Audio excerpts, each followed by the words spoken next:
Please welcome Mr. Kevin O'Quinn! Kevin O'Quinn! Coming to the stage!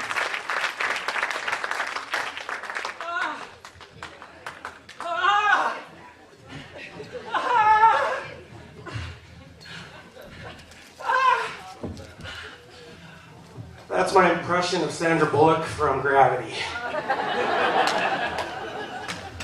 Up next, 12 Years a Slave. Get ready. All right, ladies, get excited. The big man is up now. The show, the fat comedian.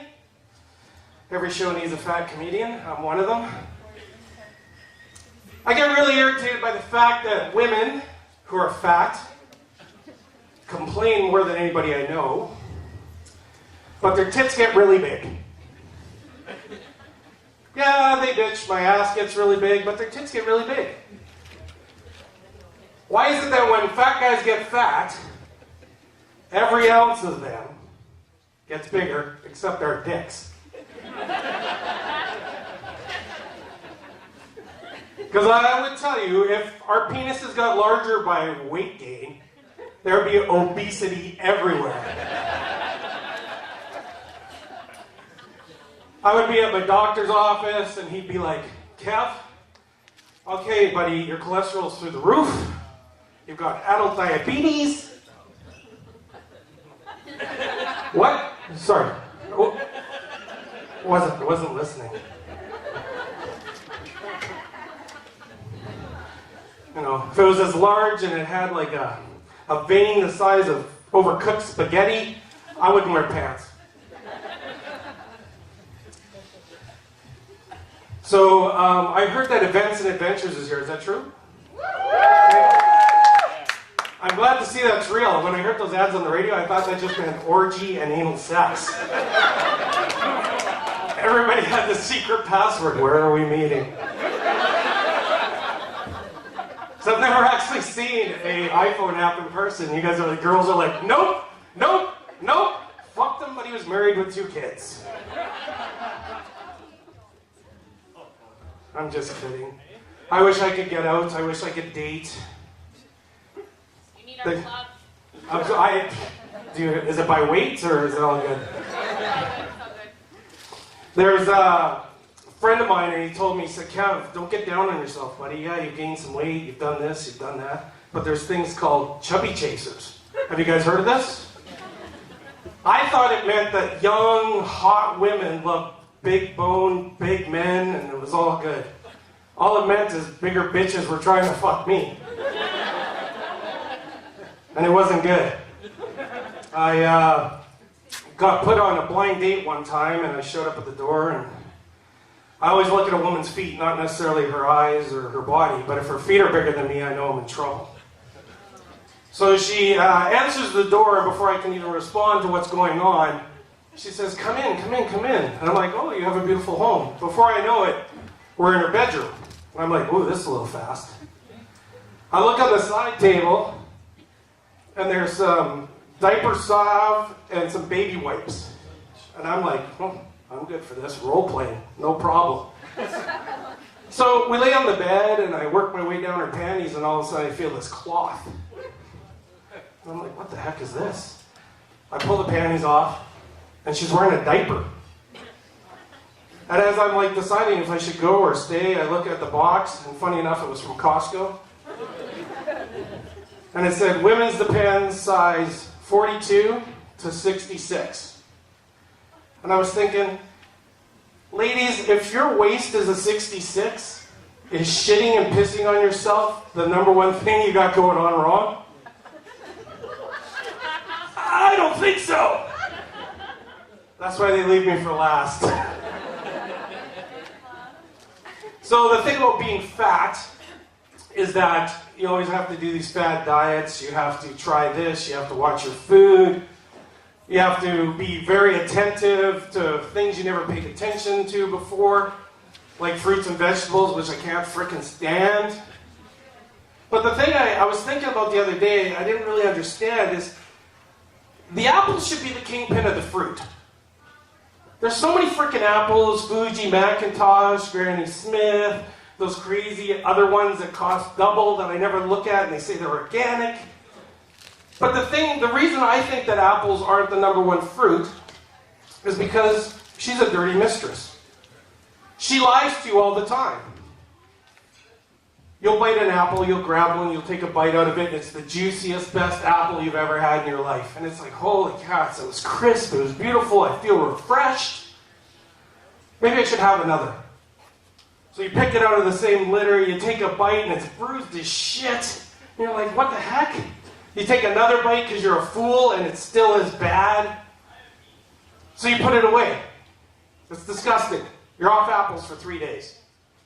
Do you know who doesn't lie to you ever? Is the banana. If you want to eat chalk, you eat it as green as you can. But if you like your bananas like your Louisiana prostitutes, bruised, old, and way past their prime, you eat it ripe. Am I the only one that eats bananas out here?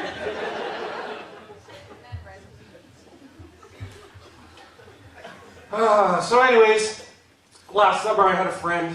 He said, Kev, listen, you know where you need to go to get some confidence about your body?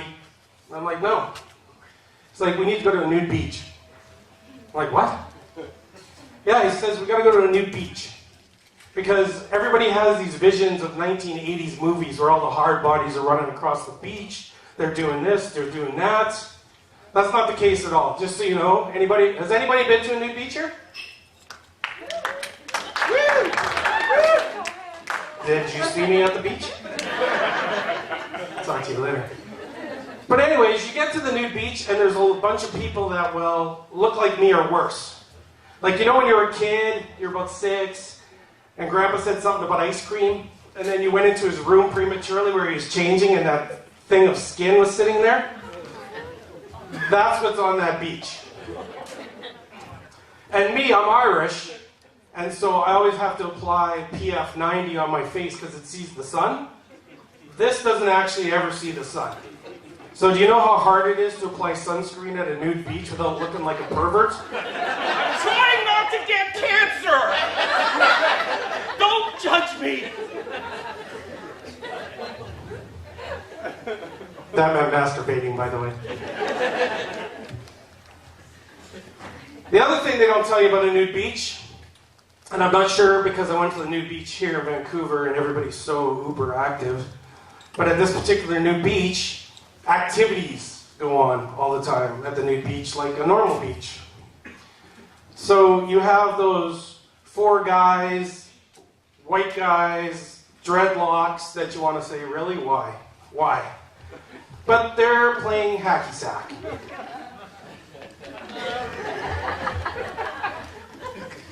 Ladies, as a man, I was disgusted, and I totally understand why you don't love the balls.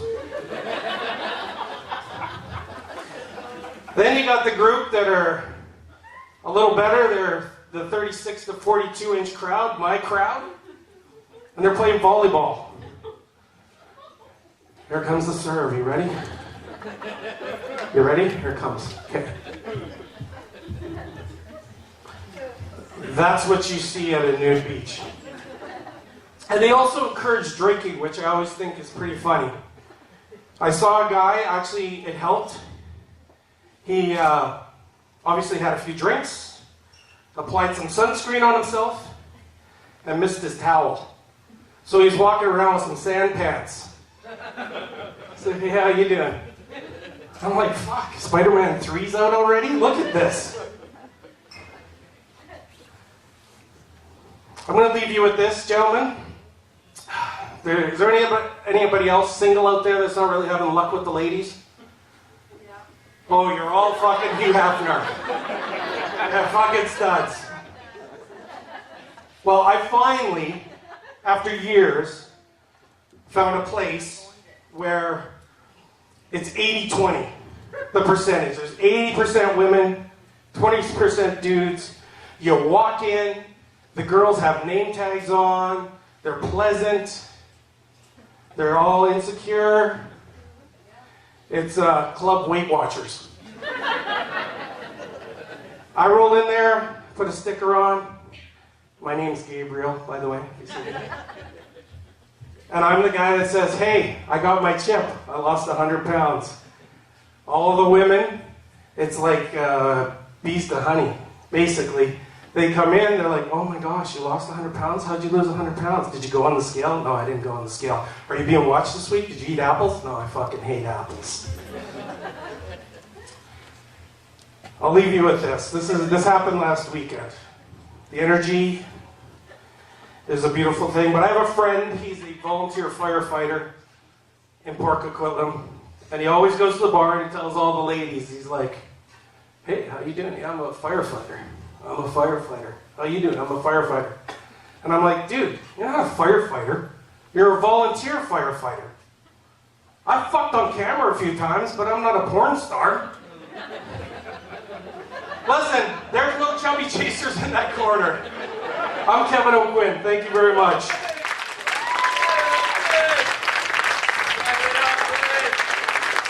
Kevin O'Quinn defending the bad community.